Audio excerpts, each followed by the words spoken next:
মৃত্যুদণ্ড নেন। থানাও বাংলাদেশ আর্মি প্রথম 4 ঘন্টা কই ছিল, কই তাল জিতেছিল। হ্যালো বন্ধুরা, কেমন আছেন? আপনাদেরকে স্বাগতম ছায়ারের আরেকটি নতুন ভিডিওতে। তো ভাই মেইনলি আমি আজকে এই ভিডিওটা বানাইতেছি শরীরের জিদ নিয়ে। ভাই তোমরা হয়তো অনেকজনই এই ভিডিওটা দেখছো, যে একটা মেয়ে একটা আর্মির সাথে বেয়াদবি অথবা তর্ক বিতর্ক করতেছে। হয়তো তোমরা এই ভিডিওটা দেখেছো, কিন্তু এটার পিছনের কাহিনীটা তোমরা জানো না। তো আমরা আজকে মেইনলি এটার পিছনের কাহিনীটা জানবো। আর হ্যাঁ ভাই, যারা ছোট তারা এই ভিডিওটা থেকে দূরে থাকো, আর বড়রা নিরাপদ দূরত্ব যে কানে হেডফোন দিয়ে এই ভিডিওটা দেখো, কারণ এই ভিডিওতে গালি একটু বেশি করা হয়েছে। তো আর দেরি না করে শুরু করা যাক আমাদের আজকের ভিডিও। কেন তাহলে পুলিশ নিল কাজ? You guys are love to playing games with us. আপনারা তাই করছেন। এত ইজি না, যা বললেন করে ফেললেন, it's not like that. Bangladesh সেনাবাহিনী এখন থানার প্রোটেকশনের জন্য এবং বাহিরে যে কোনো ধরনের বিশৃঙ্খলা, মারামারি, আগুন, অরাজকতা সকল কিছুর জন্য ওয়েট সেনাবাহিনীকে শেষ করতে দাও, শেষ করতে দাও। তাকে থানায় এবার আমি তোমাদেরকে কাহিনীটা বলি ভাই। মেইনলি এই কাহিনীটা শুরুই হয়েছে একটা রেপ নিয়ে, আর ওই রেপটা কিন্তু এখন হয় নাই। রেপটা হয়েছে 2023 সালে, আর তারা এখন এসে বিচার চাইতেছে, তাও এইভাবে। তো আমরা তার মুখ থেকে শুনে নিয়েছেন কিভাবে রেপটা হয়েছিল ওই দিন। আমি কোনো 1 তারিখে 2023 সালে একটি মেয়ে আমার বাসায় আসে আমার সাথে। আমরা একসাথে মদ খাই এবং একটা সময় সে ঘুমিয়ে পড়ে। ঘুমন্ত অবস্থায় আমি তাকে ফিজিক্যালি অ্যাবিউজ করি। কাম সারছে মানে ভাই, একটা মাইয়া রাইতে একটা পোলার লগে আইসা মদ খাইয়া ঘুমাইয়াছিল, তারপরে যে পোলাটা রেপ করছে। এখন ভাই আমি তোমাদের সবাইকে একটা কথা জিজ্ঞাসা করতে চাই, তোমার সাথে যদি গভীর রাইতে তোমার ঘরে একটা মাইয়া ইয়া মদ খাইয়া ঘুমায়, তাহলে তুমি তার কোন ক্যাটাগরির মাইয়া হিসাবে ধারণা করবা? অবশ্যই সে যদি তোমার সাথে মদ খাইতে পারে, তাহলে তো সে তোমার সাথে সেক্সও করতে পারে। ঠিক বলেছো। তুমি এটাই ভাববা, অফিসিয়ালি সব পুরুষরাই এটাই ভাববো যদি একটা মাইয়া রাইতে এসে তার সাথে মদ খায়। আর এখন ভাই আমাদের বাংলাদেশে অনেক মায়েরা মানে ফরেন কান্ট্রির মতো হইতে চাইতেছে। লাইকে তো রাত্রে যায় মদ খাবে, তাদের বাপ মাও বলে ক্যাজুয়ালি এটা খাইতেই পারে।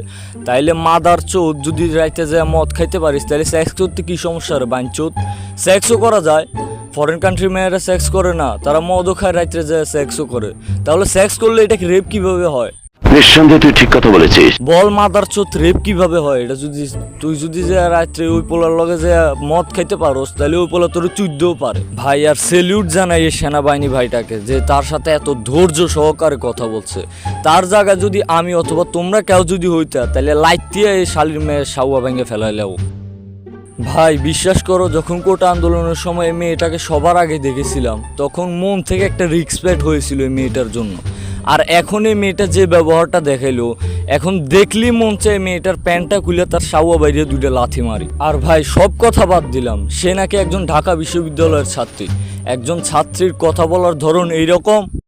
ওর মুচলেকা দেওয়ার পরে বাংলাদেশ পুলিশ স্বীকার করবে আমরা এগুলা করনে প্রোটেকশন লাগায় মাস্টারবেট করছিলেন।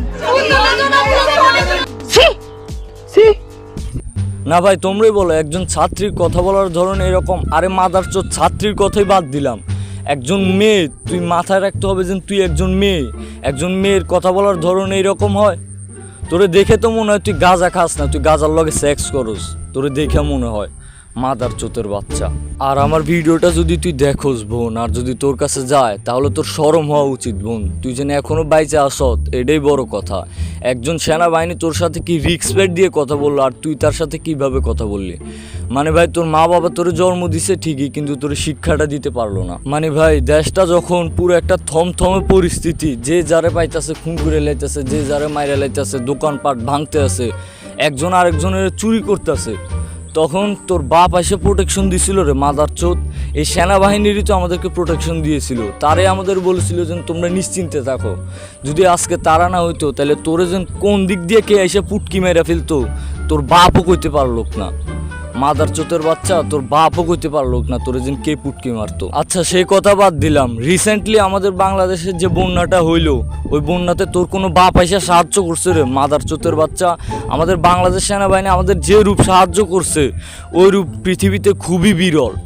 আমাদের বাংলাদেশ সেনাবাহিনী আমাদের সাধারণ জনগণের পাশে যেভাবে দাঁড়াইছে, ওই রূপ খুবই বিরল। আমি একটা ভিডিওতে দেখেছি ভাই, একটা মেয়ে একটা ট্রাকে উঠতে পারতেছিল না, একজন সেনাবাহিনী নিজে সিঁড়ি হয়ে গেছে, তার হাঁটু দিয়ে ওই মেয়েটার উঠেছে। আর এরকম সেনাবাহিনীদের সাথে তুই এরকম আচরণ করলি, বুঝছস বোন? তোর লজ্জা হওয়া উচিত বোন, তোর লজ্জা হওয়া উচিত।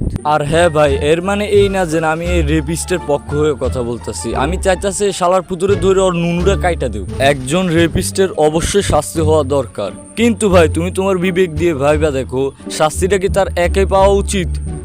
কেননা ভাই আমি কথাটাই এই জন্য বলতেছি, আজকে যদি এ মাদার চুতি মার্কামায় এটা যায় তার ঘরে যায় তার সাউয়াটা না পাইতে দিত, সে কিন্তু তার সাউয়া মারার সুযোগ পাইলুক না।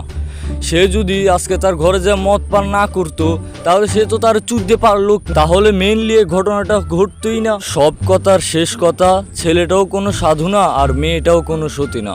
যতটুকু ইচ্ছা ছেলেটার রেপ করার ছিল, ততটুকু ইচ্ছা মেয়েটার রেপ হওয়ার ছিল। তুই সমঝা?